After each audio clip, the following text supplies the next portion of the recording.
couldn't conceive sexually. When they went to Lemuria, that was changed. The sons of the serpent, realizing that the Adams and Eves should have congress together, changed the DNA of the female so that they could mate. But certain times there was specific women that the sons of the serpent themselves would connect with. And any time that that ever happened, that woman was always known as the Virgin Queen. Right? Or the Virgin. When she was not with one of the Adamic race, but with one of the sons of the serpent race. And should there be offspring from that, that being was always called the Immaculately Conceived. Right. So Jesus Christ, Alexander the Great, everybody in the ancient times were saying they were that. Maybe a lot of them were. So just bear that in mind, that when you hear these covered terms, immaculate conception, it means some form of DNA or genetic conception, or at least a connection of congress between one of the races who would have known this. Now we see motifs of this turning up all over the place. Like I said, because of time constraints, we don't have time. I just have one picture for you. Based on what we've been saying, just look at this famous logo. You notice how this is a woman that looks very much like a clone? See that? A cloned girl. Then you have what? Look at this. A huge red serpent, right? A dragon. You have a tree beside her, right? And then you have a black heart. And then you have the term of the company, it's Virgin Atlantic. Atlantic comes from where? The Virgins of Atlantis. Find out who Richard Branson really is, and who he really works for. These rags to riches tales have been put in front of us. I mean, we got to start seeing through a lot of this stuff. Talking about the Bible, blood and seed is, again, anytime that you hear the blood of Abraham or Jacob's seed, you know, just replace it with this word and things will start to make sense. Right? These terms are used a lot. The seed of Job, you know, and all of this. And what's going to happen to the seed of Israel and all of these things. These are cover terms for something else. In fact, you have this prohibition in the Bible, thou shalt not lie with the beasts. That does not relate to actual bestiality, because what the hell, you know, what's that, right? But to congress with the serpents. But see how much sense it makes now? Right? The beast, this is a cover word. Thou shalt not lie with the beasts. Thou shalt not lie with the serpents. In the Bible. They don't like that. Of course not. Remember when Moses came in front of God at the burning bush and he said, who are you? And God said, I am the God of thy fathers. And that's never been properly explained. How can God be God of whose fathers? His fathers?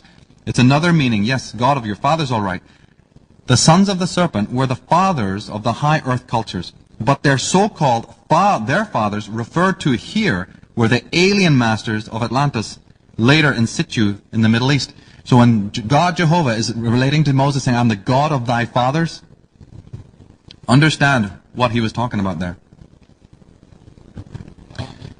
Circumcision, another wonderful invention of our modern age. When the foreskin is removed, the foreskin is the remnant, is it not, of the real proto-human DNA. The ritual of its removal is therefore, is said to be a divine edict, was to dehumanize and align one with the gods. It is the mark of our servitude. Because obviously a man needs a foreskin, right? Homo sapien probably had it. Don't you see then what the removal of it means? It's a ritual. To take away, to literally say, we remove the real, it's a symbol, but that was a specific symbol. And taking it away realigns you with the alien DNA and the genetic concept. To remind you that this is the mark of your servitude, that you serve the serpents. That's why you get it done in a hospital. That's why it's done under the caduceus. So Commons Beaumont, one of the great writers on this subject, a genius. For God's sake, this man, I don't understand how his works are not the rave all over the world. They're so suppressed. He said the history of the Old Testament is the history of Atlantis. So, now these serpent masters suddenly find out that this is the third time that their plans have gone awry. First, they're kicked out of their own planet, right? They have to travel across space, come to this useless planet they probably don't even like. They create a race of servants to serve them who won't serve them. They create a third race who will serve them, and then they're lured away by the first race. So they're really pissed now. In fact, they really are pissed, because it says, by Jack Barringer, In one of the most tragic ironies, the majority of humans continue to worship those gods who have abused them the most. Is that not true? Ezekiel says, "Wherefore, as I live, saith the Lord God, surely because thou hast defiled my sanctuary with all of thy detestable things, and with all thine abominations, therefore will I also diminish thee. Neither shall mine eye spare thee, neither shall I have any pity." These comments about the wrath of Jehovah have a specific reference. "Then shall ye know that I am the Lord." Do you know, somebody asked, I think it was Carl Jung, why Jehovah always talks about I all the time? You know, he's overemphasizing his power, his wrath, that he'll get angry. Well, you only do that if there's an opposing side that you're trying to compete against, wouldn't it?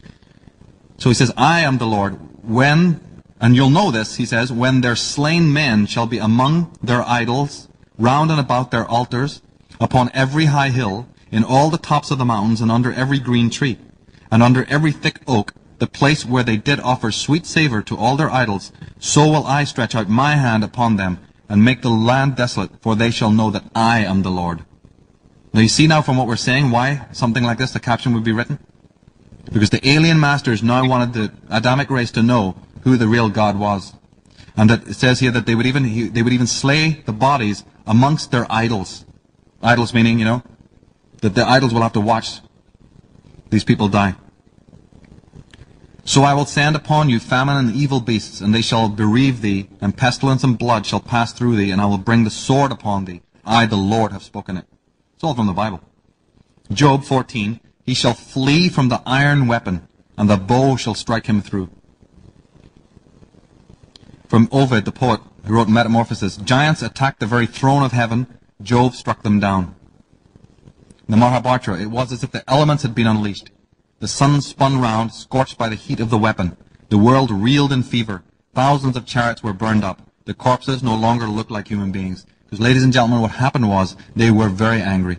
And they unleashed a huge war with thermonuclear devices against Lemuria. But the Lemurians, the sons of the serpent, weren't sleeping in. They knew this would happen, and they retaliated as well.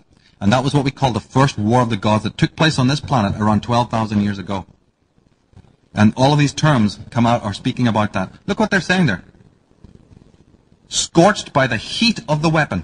This is a book thousands of years old, right? Thousands of chariots were burned up. What are we reading here? And in Jeremiah, all the cities thereof were broken down at the presence of the Lord and by his fierce anger. Remember that one? "Behold, the Lord maketh the earth empty, turneth it upside down, and scattereth abroad the inhabitants." "O my people that dwellest in Zion, be not afraid of the Assyrian. He shall smite thee with a rod, and shall lift up his staff against thee, after the manner of Egypt. O Assyrian, the rod of mine anger, and the staff in their hands is mine indignation." The rod and the staff are weapons. Thomas Beaumont proved that the wands that the ancients held, right, and this emphasis on the rod and the staff are actually weapons of a kind. "And the kings of the earth, and the great men, and the chief captains, and the mighty men, and every bondman and every free man hid themselves in the dens of the rocks of the mountains for fear of what was going on. We wrestle not against flesh and blood, but against principalities, against powers, against the rulers of the darkness of this world, against spiritual wickedness in high places." Ephesians. Now look at this one. "Woe unto us! Woe! Who shall deliver us out of the land of these almighty gods?" Now they're asking for deliverance for the gods. I mean, one minute they're nice, one minute they're not. We even have a quote here where you're wanting delivery from the gods, plural. These are the gods that smote the Egyptians with all manner of plagues in the wilderness. Plural, the gods.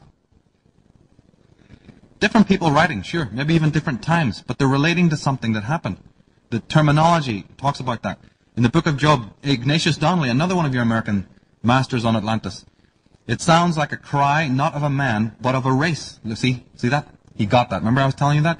Think of not an individual, but a race. Donnelly was already on the ball. In the 19th century, he was a friend of Abraham Lincoln. Lincoln agreed to give Donnelly the rights to send out the Challenger, which was one of your Navy vessels, to do depth soundings for Atlantis. Within 1 month of him giving him that rights, Lincoln was dead. So Donnelly didn't get the budget to actually, in those days, they were so interested in Atlantis. And Lincoln was very interested in this.